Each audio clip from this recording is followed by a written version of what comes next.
Pasyal kami dito sa kapatid ni amo. Itong bahay nila oh, nakatayo to sa ano. Taas ng mga bundok ba to? Laki ng bahay nila. Kaso di ko pwede ipakita. Ayan. Lawak ng lugar. Kasi ito may mga tanim-tanim yung amo niya dito. Katulong dito Pinay din. O diba? Yung mga common na halaman natin oh. Mga alas 12 sa Pilipinas. Tapos yan lemon. Dati may bunga yan nung pumunta ako dito. Ngayon wala na. Yan, mini garden nila. Masipag sila magtanim. Yan, ganyan. Diba? Yung common na mga halaman sa atin. Dito yan, special yan dito. Saan ka pa? Sipag yung amo niya magtanim-tanim eh. Sa amin kasi walang space. Yan, papunta ron. Hindi ba? May sili pa. Ayun, may sili.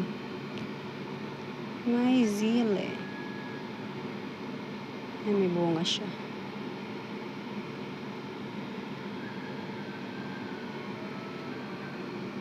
Diba? Halaman sa atin.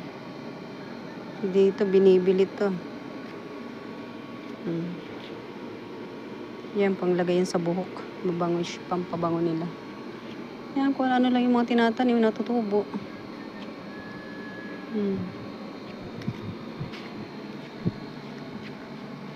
Diba?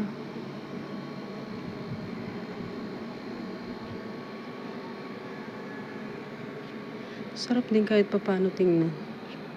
Maganda sa mata, may halaman. Sa amin kasi walang space. Kaya hindi kami nagtatanim ni amo. Mga sili, wala ka ng sili. Yan o. Sili. Nice. Yan o.